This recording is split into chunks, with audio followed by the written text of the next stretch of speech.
I find around colleagues are smarter than me and very good in their communication skills, which sometimes gives me self-pity feelings, a fear of losing the job. How do I handle? Very good question. Um, Listen, I think everybody, you have to realize our identity and our, is in the Lord. And don't feel like you have to get your identity and your, and what people, feel is the stamp of approval from people on this earth. Certainly, the church should always be a place that is a safe haven. It's a fortress for all brothers and sisters. We should never have any brother who is not as vocal, who's quieter, feel like they are insecure because they're not as bold as somebody else. So hopefully, brother or sister who wrote this question, you feel in the church a safe place, because that always should be our fortress. See, when I was a kid, I used to have thick glasses and I was bullied a lot. Okay. Because people make fun of my glasses, make fun of anything. Maybe they made fun because I was a Christian or Zach Poonen son. I don't know. A lot of things I was made fun of. So I was bullied a lot. But I knew when I came home, or if I came to CFC Bangalore, it was a safe, it was a fortress. So it's almost like you're having all these attacks from you all over the place. But when you came into the church or inside your home, it was safe. So if you're a parent, you need to make sure your home is a safe zone, because bullying and a lot of these things go on in schools today. Sadly, even some of them go on in the workplace. We have to first off make our homes and the church a safe place. So first off, brother and sister who's feeling this, you should feel safe in your home and you should feel safe in the church, and find a brother or a sister, or maybe it's your parents or siblings who can encourage you. Very important. And then share this challenge with that brother or sister and pray with them.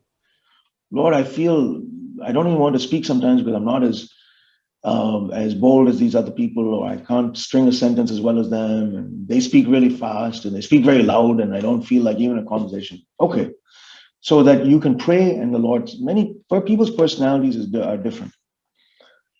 But I would also encourage you now. The second part of this is, here's a way by which you can build a small piece. You may not be a big speaker that gives speeches at your workplace, or like, that's okay. But I would encourage you, okay, brother or sister, to start sharing a small testimony in the meetings. Okay, if you're not doing that already, write down a few things that the Lord is teaching you in your life, in the Bible study meetings that you have, and prepare ahead of time a few things, and just start practicing 5 minutes of sharing that in a structured fashion, where you've written ahead of time, like a little story. Maybe first time you have to write the whole thing down on a page and read it. Next time you write only bullet points. But start practicing in a safe zone, which is the fellowship of the saints, your testimony, what the Lord is doing in your life. I can tell you, there are so many brothers and sisters who are now older in life who told me, you know what? I get a job now because they find me to be very good at speaking English. And I learned that because I used to come to the Wednesday meetings and I used to share my testimony boldly, and the brothers and sisters encouraged me to speak up. And because of that, I've developed a little boldness. I developed the ability to, and some of these people are getting jobs because they speak English better than their parents. Where did they learn that? In the church. So I'm not saying that you may become the best at doing that, but some people are often timid because they've not developed that skill that they may have. And the best place to develop that, and don't do this just now in the meetings just because you're trying to make it a skill you develop in work, but do it because you sincerely want to share what God has put in your heart. And I will tell you, use that in the workplace now, where maybe a year later, but every few weeks you've been sharing something at a meeting, you develop that same discipline of how you share something in a meeting, and you become bolder, and you become a little bolder at work, and every year you're a little bolder. So I'd encourage you do it. And then, the other thing I would encourage you at work is, maybe there's one person who you can share a presentation with. Let's say someone says, hey, listen, you have to tell us what you did in this particular project. Find somebody as a pair. This is like Daniel and 3 friends. Find somebody, say, hey, listen, I want to do this with somebody else. Okay. God will give you grace in doing that. And don't let self-pity and inadequacy discourage you. Right. Again, come back to that fortress. What's that fortress? The church. Your brothers and sisters are going to encourage you. And hopefully all of you are in a place where you have at least one brother or sister who can encourage you in that walk. And I'll tie this to another question that I've been asked. Listen, how do I struggle with being alone in my school?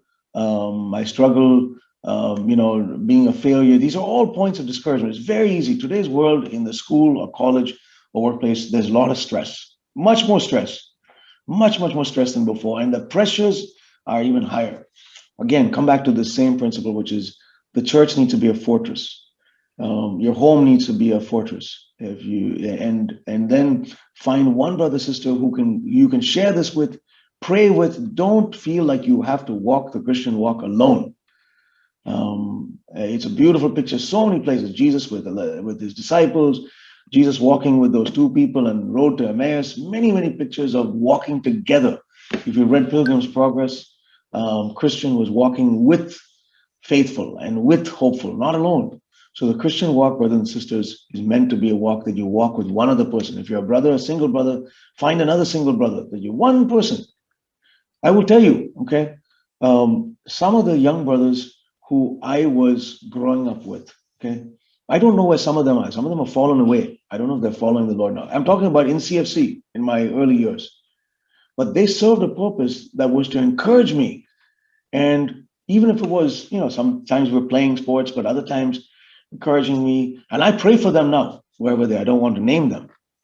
I pray that they are. If they're not walking with the Lord, that they are. But a few of them I know are not walking with the Lord. But the Lord was able to use them during that time to encourage me and to make me go to the meetings. So even sometimes these brothers and sisters may not be long-term, who knows, you hope that they're going to walk with the Lord. But if you can bond with one other brother or sister in the church who can be that encouragement to you, your home and the church will be a fortress. Now, sadly, as you get older, you got to also come back to that fortress. I see a lot of people, they leave CFC and they forget their roots. They ignore the brothers and sisters. I talked about this at the beginning of my discussion today. That's also very sad because that's them becoming arrogant. Now suddenly they become the one who's very communicative, they're very successful, and they forget the brothers and sisters who invested in them early. Don't ever become like that, because that's arrogance. Okay, we can take the next. Well, this one got the most votes, 12 votes. Okay, what's the next question?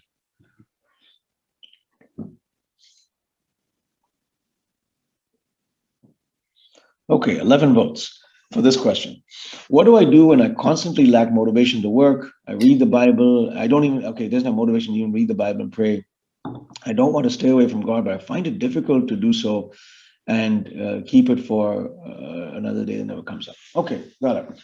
I don't feel like reading the Bible. I don't feel like praying. I feel, I don't have the motivation. I'm sure that these things, existed even for Daniel and Joseph, and some people have a natural motivation. One thing I would tell you, you need to build discipline into your life early in life, because motivation is often driven by discipline.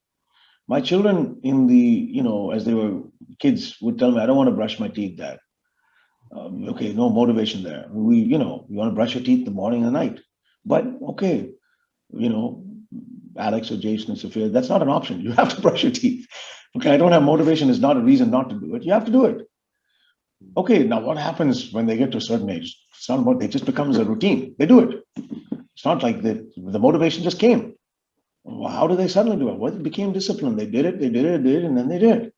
And then now when they have their first cavity or they go to the dentist, and the dentist, as they get older, say, hey, you should have been brushing your teeth. Okay. Or why did you just eat lots of candy and never brush your teeth? They're like, oh my gosh, I wish I had built that discipline. So it's very important at early ages, which is why, the Jesuits used to have this statement. I think my dad told me this, that you give me a child for the first 7 years of their life and they'll be a Catholic for the rest of their life. There's something true about this where in your early years, now many of you are well past the age of 10, but you have to develop some discipline habits early in life. And if you don't develop that with every year that you get older and every decade that you get older, it will get harder.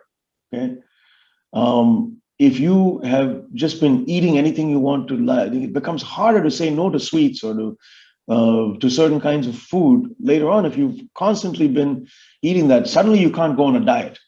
I mean, people have been eating irresponsibly and they suddenly decide when they're 80 to stop eating stuff. If you've not found a way in which you can have some form of exercise, it doesn't have to be running all the time, but some way in which you keep, very hard to develop in your 50s or 60s. Same way with some aspect of motivation. Let's just take one of them, which is, Lord, I want to read the Bible and pray. Okay. How long does it take? Let's start with 5 minutes. It doesn't have to be an hour. Oh, I don't even have motivation for 5 minutes. Okay, let me give you a way to it. Go to your Bible app and play a passage from Psalms or Proverbs and just listen for 5 minutes. Okay.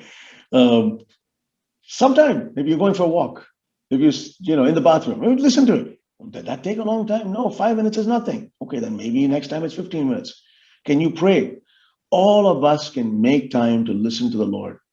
Maybe now many of us are working at home, but maybe your commute takes some time and you can listen to one of the good foundation messages or through the Bible on your phone. These are all ways by which you're not motivated to do it, but you just do it because you're sitting idly on a bus or a train or in a car and you have nothing else to do. Why do you need to be reading the internet or social media? Listen to one of these messages. Okay. And then you start building motivation because even when you don't like it, it's like brushing your teeth. Okay, same thing now when you get to work. Okay, I got to finish this project. I don't feel motivated. Lord, I'm going to pray for that same motivation that I didn't have to read the Bible now to finish this project. Help me not to get distracted. Help me not to fall asleep. And God will give you the motivation. Ask for prayer and then guidance, and then pray that prayer that I talked about with Daniel. Lord, you said, those who honor me, I will also honor. I want to take the example of Daniel, who was faithful to you of conviction, and you made Daniel, 7 times or 10 times smarter. I'm asking you, Lord, now I'm going to hold that promise to make me 10 times more motivated. Do you think the Lord doesn't hear that? Of course he does. And you may not need 10 times motivation. You may only need 2 times or 3 times, and you'll be fine. So pray that prayer. And if you're faithful to the Lord, he will answer that prayer. Motivation and hard work is something we all have to learn from the ant or sluggard, it says in Proverbs, and the Lord will absolutely honor this desire of yours. And then, sometimes some of it also requires an accountability partner. Okay, can we work together? Or sometimes working on a project together with somebody else makes you motivated.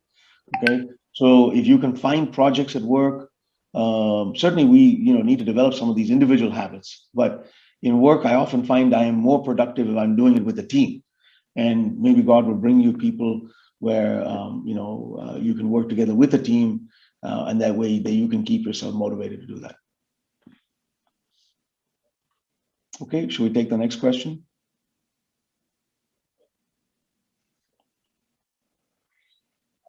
At times, too much of work pressure puts me in a situation of grumbling, and this takes a hit on my personal relationship with God. How do I tackle and rejoice in the situation? That's very understandable. Again, whether it's depression, some people handle the pressure and stress by going kind of depressed. Other people complain about it and grumble. It doesn't matter, whatever it is, and it may also weigh on you very heavily.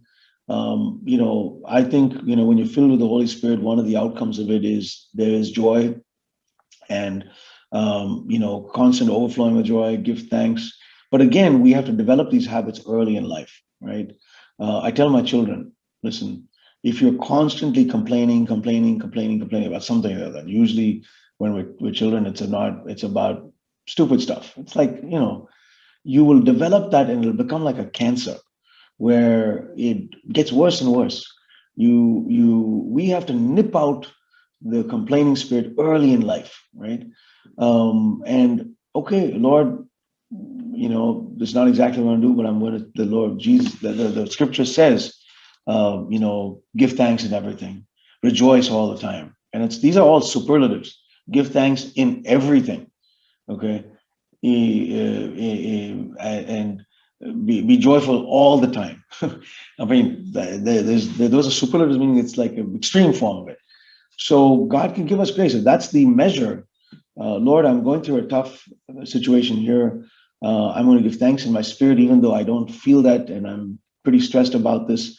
Give me a way by which I can find another brother I can sing a song with, or go on a walk with, or discuss this on the phone with, or give me some personal discipline. I have found that, personally, and it doesn't mean that every one of you, that sometimes activity, okay, exercise or things of those kinds are a fantastic distraction. And it's a little harder when you have a family because you may not have as much time to do that. But if you're single, go on a long walk or do some exercise that takes your mind off it. And maybe listen to a message when you're doing that. That will allow you to ease off that pressure. Exercise is a tremendous way of getting some of that adrenaline going, and it allows you to come back and always goes to get a good night's sleep. I find often people, when you're younger, you can probably skimp a little bit on sleep. As we get older, we all need sleep. And then the Lord will give you wisdom on how to handle these situations. And listen, I think one of the other things that is important in, kind of a grumbling spirit is to be honest with the Lord. Okay. As much as it says, give thanks and everything, rejoice all the time. Lord, I don't feel like that right now. And when we're honest with the Lord wants the most important thing wants us to say, Lord, I'm not there, but help me in my weakness. It's like Peter, who was falling, saying, Lord, I want to walk, but help me in my weakness right now. I need help. Right. And right at that time, his grace is sufficient for every need because his power has been manifest in weakness. So if you want to experience the power of God manifest through weakness, it's when we confess, Lord, I need your help right now. I'm sinking. I need help. I'm feeling discouraged. Don't let that discouragement weigh you down and you sink. Before that, you reach out to the Lord, you reach out to another brother and sister and ask them to surround you with prayer, and that situation will pass. And you're like, oh, the storm passed. Wow, what happened? Okay, and you'll look back at that situation and you'll say, okay, I was able to get through that. Share that experience and be an encouragement now with somebody else, because somebody else is going through this type of situation and needs an encouragement. Okay, we can take the next question.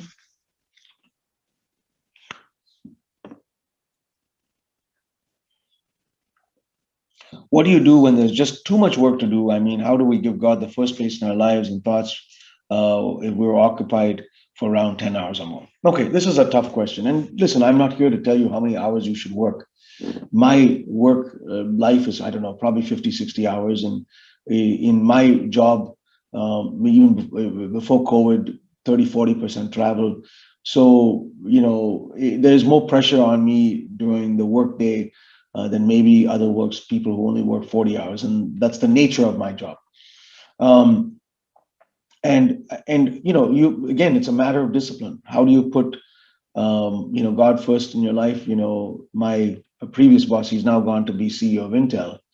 He is a very early morning riser. He'd wake up at 4:30 in the morning. He's a very committed Christian too. Pat Gelsinger is his name.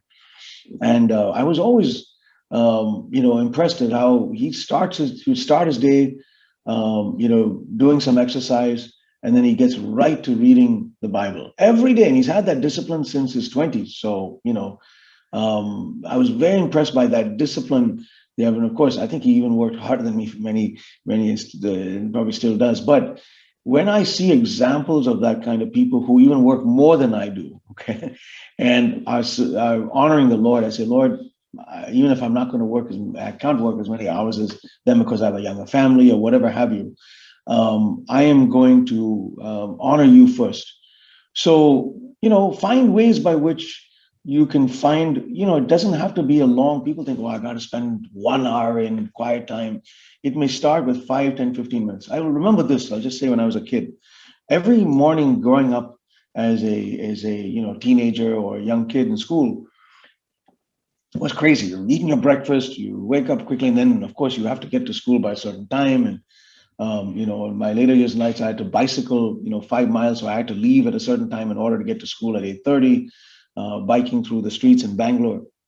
So everything was a crazy morning, right? And but I remember my parents would always find a way by which we would try to get 5 minutes of reading some devotional and praying, okay?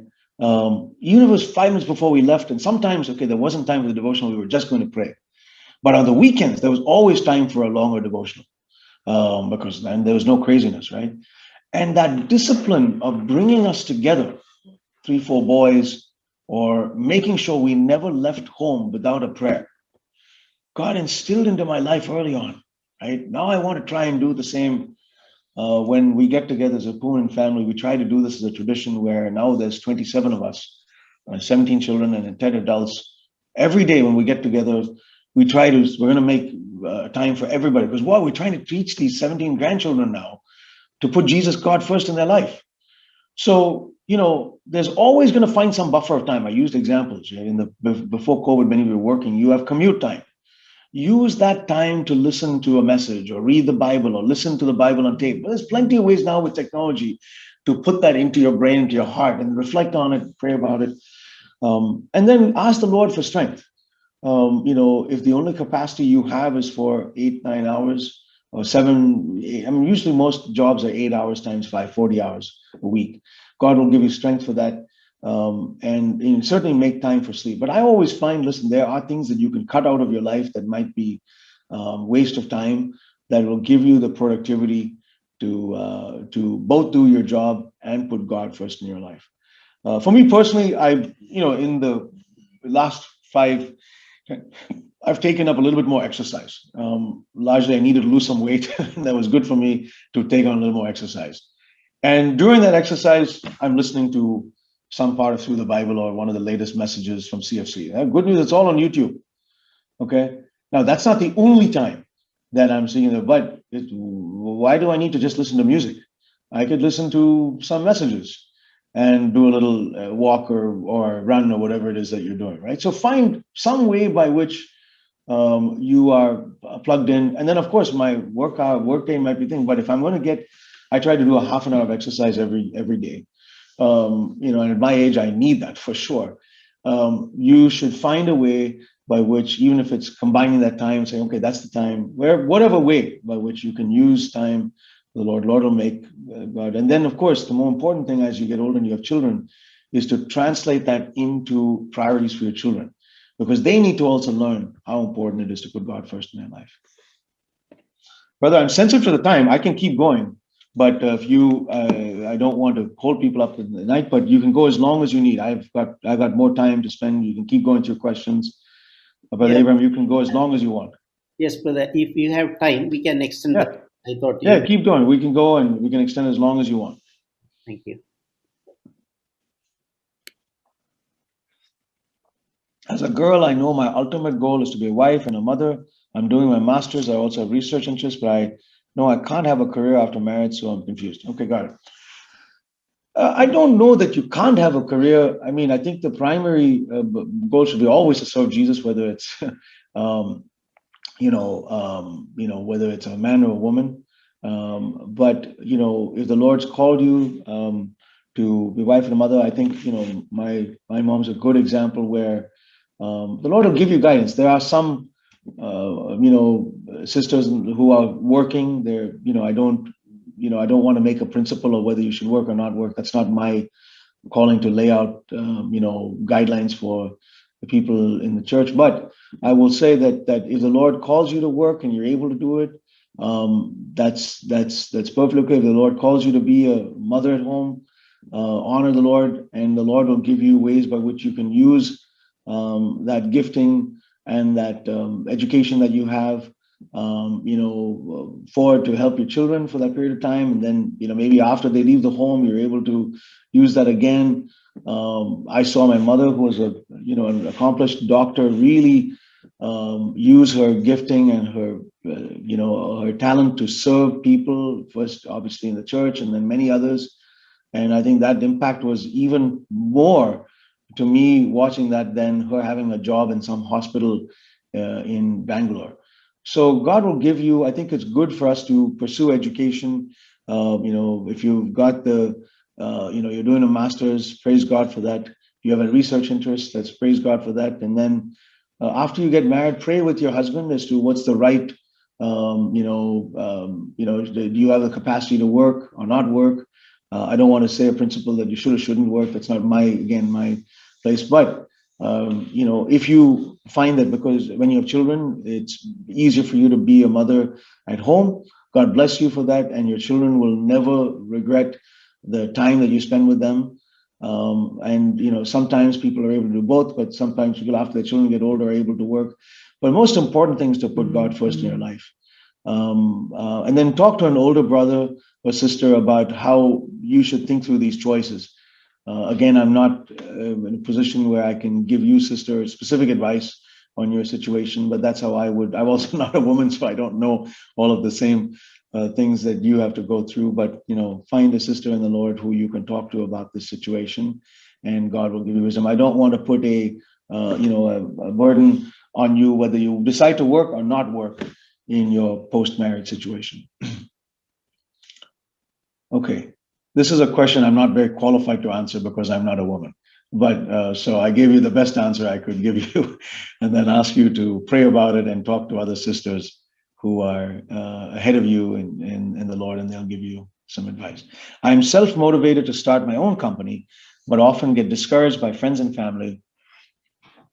I'm not experienced enough. Should I take this step? I've advised this. There have been brothers and sisters who are done this, some in CFC churches and some elsewhere. First thing I would encourage you, especially if you have a family, if you're single, you can take risk. This is all a question of risk. Is if you have a family, make sure that if the startup company that you're doing goes belly up meaning it just fails, that you're able to get another job. Okay, and you have enough saving that your family is not going to be on the street, so to speak. In other words, you don't have income and then you have to borrow money, and don't get your family. Often, sometimes when people do a startup, they take debt.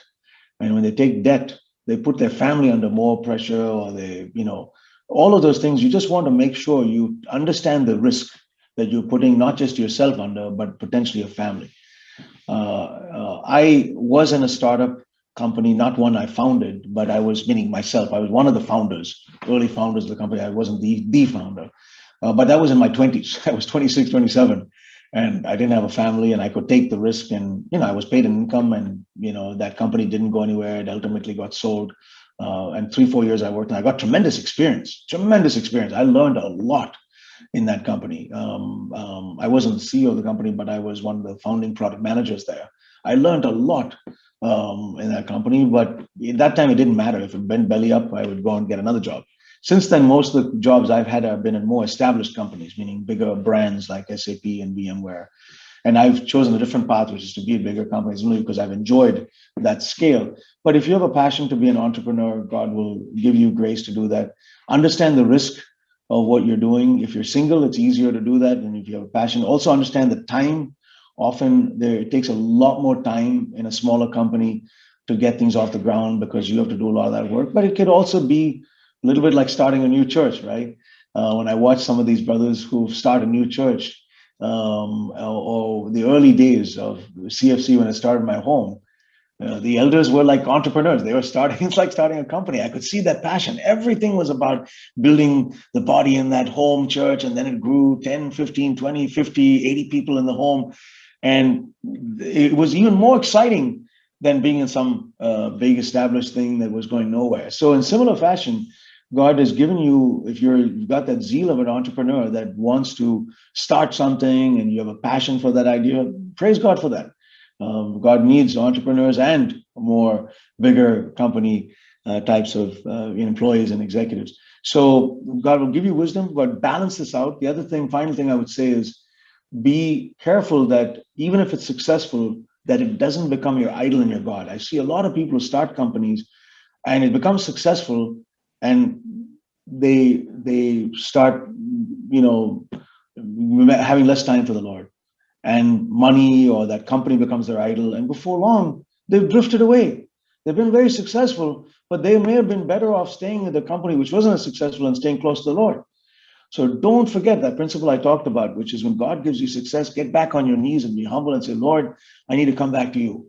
Because it's very easy when you become successful to either ignore your roots and you become this big shot, or to go away from the Lord. So, there's many balances here in a small company.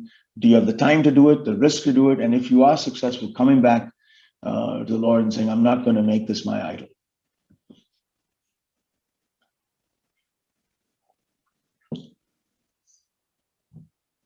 Oh, and the final part of the question is, if you don't feel self-motivated, if you don't feel motivated, to be in a startup and do that, then be an established company. That doesn't require as much motivation because it's not going to fail. Typically, the bigger companies will succeed. Okay, as a Christian, how do we handle the subordinates without being harsh on them? As we need to be a disciple of God and they set an example. Okay, so this is probably by somebody who is a manager of a team, and many of you might be individual contributors, many of you are a manager. Here's a principle I've often talked with managers. Don't hire somebody you wouldn't work for one day. Okay, think about that. Or treat someone the way you would want to be treated if you worked for them one day. That, by the second verse, is exactly, it's called the golden rule. It's in Matthew 7. So now that doesn't mean we shouldn't be tough. Unfortunately, I've had to let people go. These are very tough moments, but treat people with dignity and respect. And imagine you are in their shoes, okay? In the way if you have to take the ultimate step to ultimately let them go. Some people I've had to let go because of, we had to make some talk, but I told them I'd be a reference for them. I will help them find the next job. I will personally talk to the next employer and tell them, listen, we had to make some decisions. We're unfortunate we couldn't keep as many headcount in our company, but this person is really good. And I would, if I had the headcount, I'd hire them again. And the person's like, wow, you would do that for me? Absolutely. I want to help you. So treat people that way so that even if you have to ultimately let them go, they know that, wow, there's something special about, I would work for that person again. Okay, now what about a tough message where they're not doing their job well or they didn't meet expectations?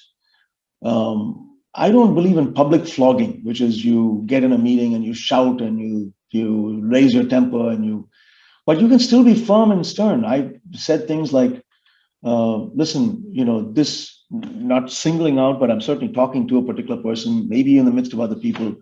Our performance in this particular area is unacceptable. It's unacceptable. We should be doing better. But I'll never say you should be doing better. We should be doing better because I'm in it too. Why is it just this person you're throwing under the bus? We should be doing better. But of course, that person knows it's his responsibility or her responsibility. They have to take the primary responsibility for that area not doing well. So you light up what's called a fire, right? Think about, like, those of you in chemistry, it's like a Bunsen burner. A Bunsen burner, you run it and the fire starts. You light a fire, sometimes behind them, to get them going so that they are, sometimes you encourage by putting an arm around somebody. Sometimes you have to encourage them by also giving them a kick in the pants. Okay, and either way, both are encouragements, but think about yourself. You are encouraging them, you're putting the arm around them, but sometimes you also have to, kick them in the pants and say, listen, we got to do better. And you can be done in a way where they realize, listen, okay, I was maybe even publicly, given a little bit of kick in the pants, because sometimes you have to do that in a group setting. But in the private setting, you can be even more stern and firm about how you deal with people who are, but they see a character in you that's not this public flogging, cursing and losing your temper. You may even raise your voice and be more firm, but they see a different spirit. And they also see, listen, I'm here to help you. How can I help you? Okay, so this is unacceptable. We failed in this particular area. How can I help? You have to do it, but I'm here to help. Do you need me to come on a customer sales call with you to convince that customer to buy this product? I'll come with you, but you have to do the work. I can't do some of that all on my own, right? So those are the ways in which, if you're a manager, think about that pyramid picture where I shared with you as a corporate person. You are the boss. You are responsible. If my part of VMware fails, ultimately the buck stops with me and I could get fired. That's okay.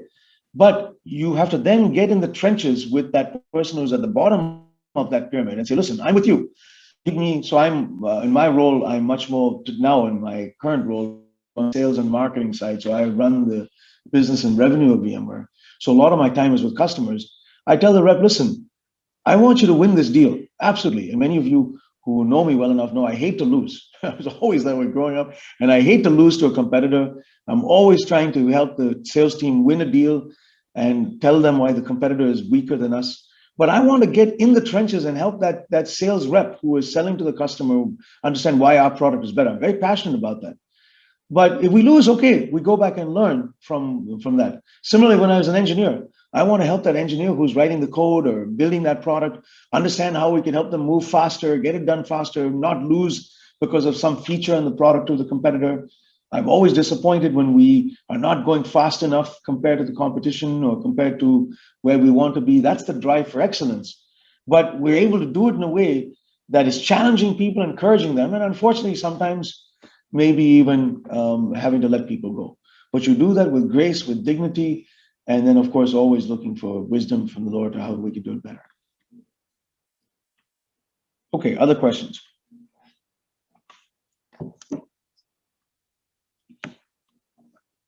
I find that I'm constantly thinking about my job, especially the next day, the next day, the next day, next week, and even when I wake up. This is a common challenge I find. Okay, when you are very successful or you're doing well job or you're given more responsibility, this is natural that I usually am able to sleep pretty well, except a few times when there's a little bit of stress in my mind, I wake up in the middle. But even as I've gotten older, I don't find myself getting interrupted in the middle of the night. Usually, when I hit the pillow, I'm so tired I fall asleep, and I'm grateful that I'm able to get a reasonable good sleep.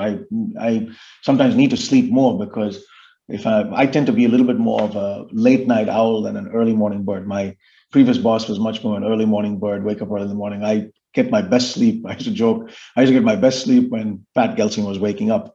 I'm much more a late night owl, so I tend to do my work in the later evening and do more productive after I put my kids to bed for a couple of hours before I go to bed. So I usually, when I hit the bed, I'm tired. But listen, this is natural, and I think this is the flip danger of some of the other earlier questions. I have no motivation. Okay, some people have no motivation, are struggling with motivation. Other people will be so motivated that it's taking their time all the time. Okay, so I have to confess I'm a little bit in this category, a little bit more than in the previous category where I have no motivation. And the danger of this category of people is it could become an idol. Okay. And then hey, when you're single, maybe it's good to have that distraction that keeps you from bad activity, bad people, all that's fine. But when you have a family, you don't want this to take the place of your family. Okay. So I'll give you a confession. Every year on January 1st, I ask my children and my wife, what can I do to be a better father and a better mother, a better father, better husband? What can I do to be a better father and a better husband? So a few years ago, they said, hey, Dad, we want you when you come back home. In the passport code, I'm traveling 30-40% of the time across the world to help with our sales teams or meet the product teams or whatever have you. But we want you, Dad, when you come back home for the days that you're at home, to put away your device at 6 o'clock when you have dinner with us and be completely available to us from 6 to 9. Okay. So what were they trying to tell me? That sometimes we feel you're not really here, or you're kind of like you still have to take care of something on the phone, or okay, so maybe now I need to improve and start, at least for the weekdays, and certainly as much of the weekend as possible, making them a priority. Because listen, I have to work from whatever, 7 o'clock in the morning, maybe to 6 in the evening, whatever hours it is you work. And those are, now I'm working at home because of COVID, but in the past I'm in the office or I'm on the road. So I don't see them. But when I do, and then also for me, I had to try and limit the amount of travel I did. This is, again, many of you may have struggled with this, but in my type of job, if I wanted to, because there's so much that in the world audience would want to be available to see me, I could travel 60-70%. Some of my peers in the industries travel a lot, but I felt I needed to limit it because I was in that sort of no-fly zone of age where my kids needed to see me often enough. So I made it a principle to do that. I'm not perfect at doing this, but I'm a work in progress, where I'm trying now better to say, Lord, I'm not going to make this, and I'm going to use that time as a distraction. I'm going to use this exercise or other things where I'm not constantly thinking about this, and find other distractions in my life that can help me balance my work in my life so that I'm, centered to you. Okay, other things could be Bible study time. I'm going to try and make it to every Bible study Tuesday night or Thursday night or whatever night, Wednesday night. And if I can't, okay, but I'm going to try and do it. Why? An hour and a half? What's that? That's not a big deal. If you have a project, okay, but try to make it a discipline to be there at the meeting, not just on a Sunday, but during the weekday. And God will honor you as you do that. And you'll learn something too. Sometimes, often, you don't have to, you could just be there listening and praying, and God will honor you. So find ways by which you're going to, these are all ways by which you're distracted. And then when you come back to work, hopefully you're productive. I pray for whatever. My job is probably about 50, 60 hours most often. I mean, usually it's about 11, 12 hours during the work week, and then maybe a few hours on Sunday. I try to not do anything on Saturday and Sunday only in the evening to prepare for the week. But sometimes, occasionally, it's more hours because of some special project or because there's something that has to be done on the weekend or whatever have you. My goal is that for those number of hours, whether it's 40, sometimes it goes below it, it could be even 30, 40 hours. But for whatever period of time, 40, 50 hours, I'm going to be the most productive.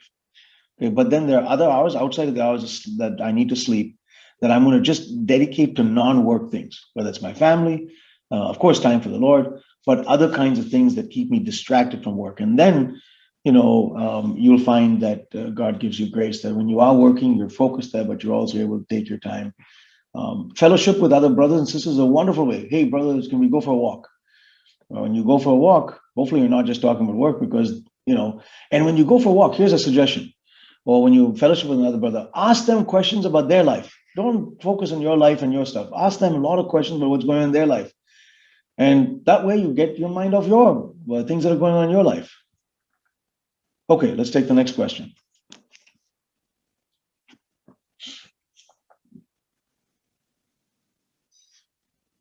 How do I be a friendly colleague while keeping myself pure and off in social gatherings? Yeah, it's a good question. Listen, a lot of social gatherings happen in places that shouldn't happen. You have to decide you want to go to that place, not place. But let's just say you're, having a lunch or a dinner or, coffee, whatever it is. And now in COVID, actually, there's not much social gathering going on. But once the pandemic is done, you have to, I don't, think we should be so feeling like we're outcast. We're not going to mingle. But as a witness, again, think of light and salt, right? You can mingle, but there's something different about this person. Okay, maybe it's the way they dress, maybe the way they talk, the way they treat other people, the way they smile, the way they ask questions. Always ask yourself, how can I be by my actions and my words? Like I shared one of those principles. Somebody who, fits into this group in a way that's not obviously, I don't have the conviction to wear a button at work that says, Jesus saves. Some people do, and I respect that.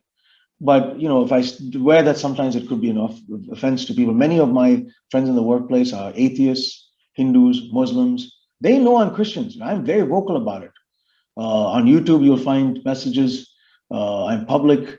Whether it's on my social media accounts, Twitter, LinkedIn, I quote scripture. The people know that I'm Christian. You don't have to look very far. And people often, before I've come to even meet them in various different countries, have Googled and found out I'm Zach Poonen's son and all that stuff. So, they know that I'm a Christian in my place, but I'm not coming there to give them a sermon. Okay. When I get up at a company meeting, I'm not getting there to give it, but I'm basically trying by my character, by my words, by my actions. I want people to know that the reason I am who I am, and I'm not perfect. Believe me, there's plenty of things. People who know me at work will give you all the weaknesses that I have. Sanjay Poonen is not perfect at all. There's plenty of weaknesses that I have that they will be the first to maybe criticize me here than that. So I say, okay, yeah, I'm a work in progress. But if it's a sinful attribute, if it's a character, I mean, I'm hopefully looking to improve. Hopefully, I'm never going to be somebody who's ever faulted of not being a person of integrity, or this person is constantly cheating and lying and stepping over other people, and he's obnoxious, and that's not who I want to be. But that's basic. That's just basic.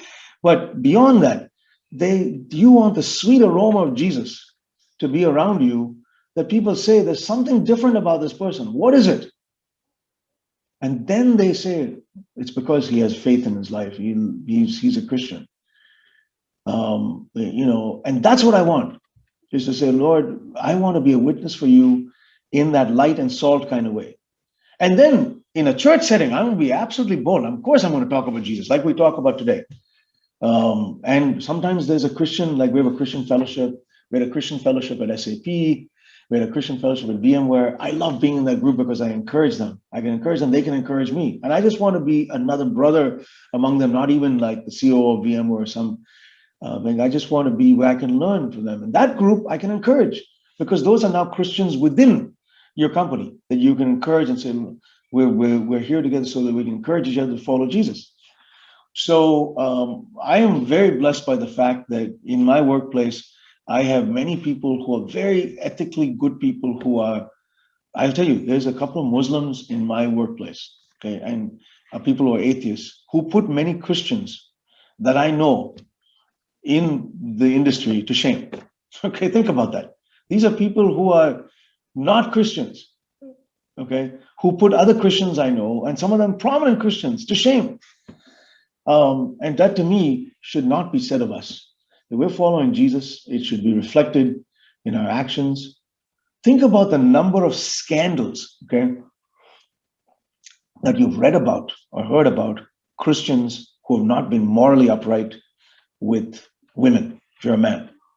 Sad. How sad is that? I mean, Hindus and Muslims and atheists say, I don't want that Jesus. Look at how the way they treat, how and they're not faithful to their marriage. They're not. That should never be. So the standards are higher than the Pharisees. Remember that. Okay. But again, don't be condemned.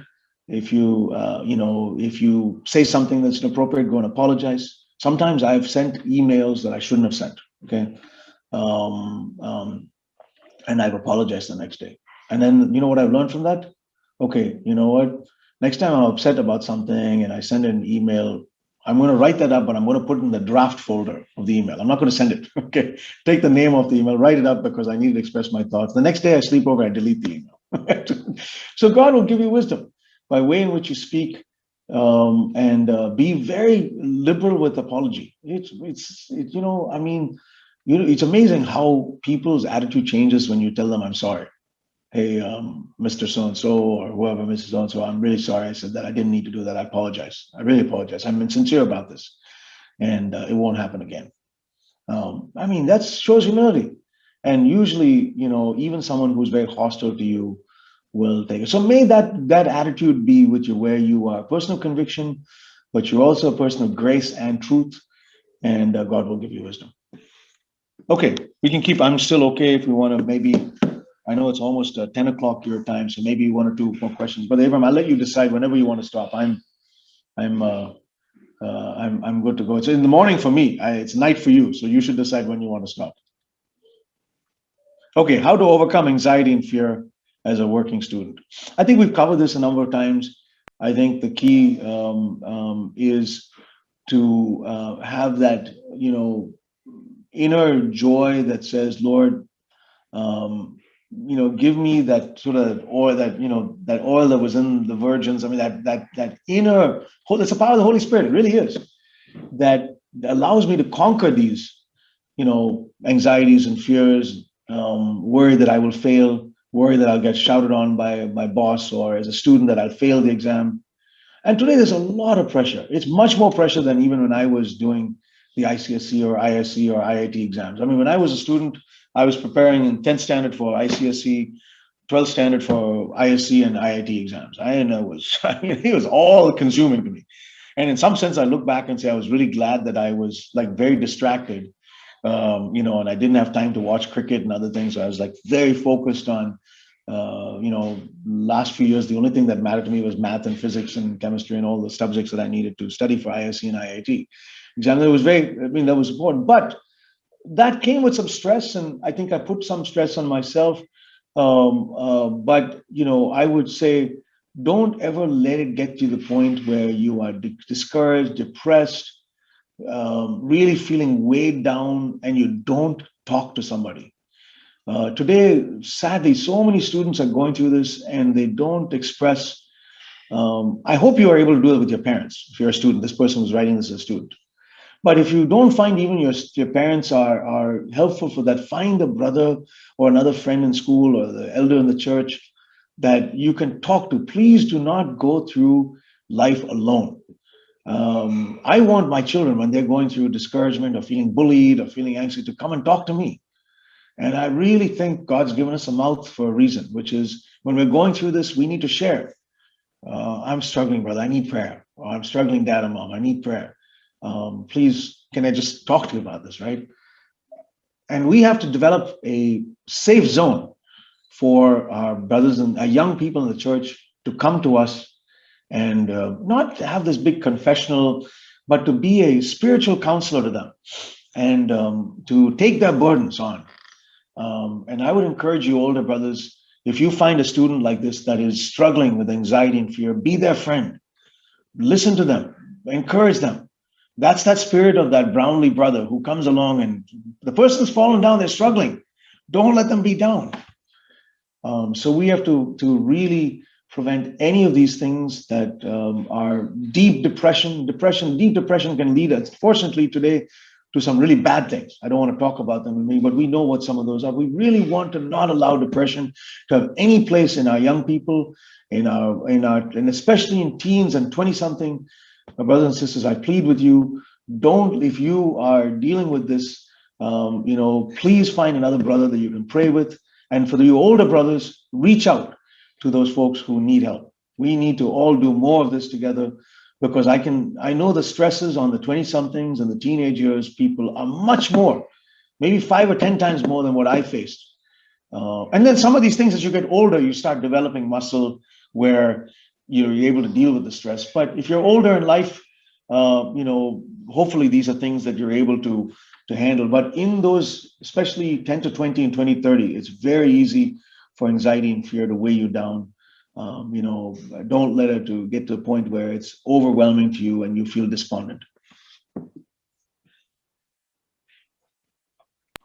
Brother Sanjay will have 10 minutes more. Okay, good. Yeah. So you, Brother Abraham, you finish, you decide what's the last question. Yes. And whenever we can wrap it up, we can wrap it up. I'm happy to go as long as you need. Okay, next question. I hope you all this is helpful. I know it's past 10 o'clock in the night, and I don't know if that's late for some of you or you all go to bed later, but hopefully if it's helpful to you, feel free to stay on. I still see 50, 60 people on. Okay, I'm recent graduate. Finding a job seems almost impossible during this pandemic. I'm becoming slightly disappointed. Yeah, and I'm sure it's more than slightly. I'm sure it's easy to get very disappointed. Does God allow this, waiting for my spiritual growth? Maybe, yeah. I think patience is a good thing. And during this pandemic, because the economy is affected, GDP is affected, some companies are also affected. They're taking longer.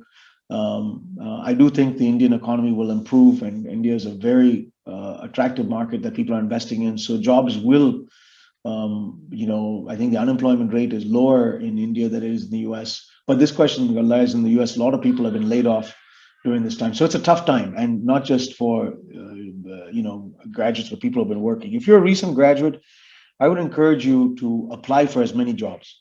Think of it like fishing, okay? You read the stories, not many of us fish men and women right now, but if you read these stories in the Bible, and certainly if you watched folks who are fishers, they sometimes have to go for hours and hours and hours and hours and hours, and sometimes a whole night, a whole day, and they may catch very limited amount of fish. And sometimes they strike it out. So it's a good idea when you're applying for a job to think of it like fishing, okay, which is, okay, I'm going to apply for a job. I'm going to really prepare for this very well, read about that company, and apply for it. And let's say you don't get it, okay? Well, you should ask the employers, like, hey, listen, can you give me some input as to why I didn't get the job? Even if it's a 15-minute phone call to tell me why I didn't get, so I can learn. Is it something in my resume or my candidacy or my bio that is insufficient? Okay, that's good. Is there something that I said in the interview, or the way I answered a question that was not good? It's always good to learn, right? You want to have that learning mindset, which is, okay, I didn't get that job, but I learned something from it. Or sometimes it just might be politics. They didn't like you, or somebody else was better. You did really well, but Mr. or Mrs. whoever, there was somebody else. Okay, that's good. Try again. Don't go to the second job without and apply. Good news, many of these companies advertise their jobs on the internet. So you should throw your net into many of them. Ask maybe a brother who has a job to look at your resume and bio to make sure it's well representing your candidacy and your skills. And then pray that the Lord will honor the seed that you sow. Lord, I need a job to provide for myself, for my family. I'm going to pray before I go for this interview that you will open the right door. And if you are the God who could reveal a dream to Daniel and could take Daniel out of the prison, the prison of the lion's den, or Joseph out of the prison, or could take Daniel's friends out of the fireplace. What is finding a job for one of you? That's easy compared to these bigger challenges. I'm going to pray, Lord, that you will open this door. But if it's not your will, you'll open another door. Okay, and pray that prayer, brother or sister. And it's natural to feel disappointed. Again, come back to my previous comment, don't be depressed. And then allow that. And sometimes during the waiting time, about I think 15 years ago or so, I was in between jobs because I got fired from one of my jobs, and it took me several months to land the next job that I worked at. And man, that time that was really good for me to spend time. In just exercise and other things that I needed to do to get myself, and pray close to the Lord. And the Lord opened many things during that time that I'm thankful for. So the Lord could use that time, even while you're looking, to allow you to find other things that you can, learn and do, as well as also get closer to Him. Okay, should we do another question or two? I'm just looking at the clock. Okay, so we'll end in about 5 minutes. How to deal with favoritism at the workplace. And I don't know if this question is because you as a manager feel inclined to treat certain people a certain way and other people, or if you as an employee find that your manager has certain favorites. This will always happen. Okay, jealousy and favoritism. Well, I mean, it's politics. It's the nature of life. Your boss may like somebody. Sometimes they may like that person because you're better than them. Okay, or they may like them because they, I don't know, whatever. They have a better rapport or personality. Sometimes maybe because they're better than you. Doesn't matter. Whatever way it is, first off, the most important thing is to find your identity in Jesus. Jesus was despised by everybody. I think about it, man. People called him the Prince of Devils. Even his family hated him. Everybody. Imagine you go through life and even your disciples, you're trying to get them to follow God and follow your example. And they're struggling through it, and one of them is betraying you. Nobody in this world, Jesus was the Isaiah 53. He was the despised sheep of all. So think about that. We are nothing compared to that. Or some of the first century apostles and people who were killed or beheaded or thrown in front of the fire. Stephen. All of these people went through incredibly more persecution than we do. I mean, these are all, favoritism is a mosquito bite compared to being beheaded. Okay. So how do we deal with favoritism? First off, we find our identity in Jesus. Lord, you have called me as your child. I'm your favorite. Now, not exclusively, you have other children too, but does God look at you and see somebody who's special? Absolutely. He sees somebody who is his favorite, and of course, the other person's favorite. And maybe those other people who are you're struggling with favoritism because your boss likes them more, are carnal people or heathen people. Not okay. If they don't have a relation with God, the more important thing is: do you want to be a favorite in your boss's eyes, or do you want to be a favorite in God's eyes? So start with that. Your identity has to be in Jesus, and then say, "Okay, Lord, I'm going to find now, the enormous amount of joy out of the story of people who were despised in their workplace, but you still use them. Joseph, Daniel, Job, these people who were lonely, but in their loneliness, they got motivation out of it. Sometimes I find when I'm completely surrounded by political people I actually get more motivated. Okay, it's like, okay, I'm going to prove them wrong.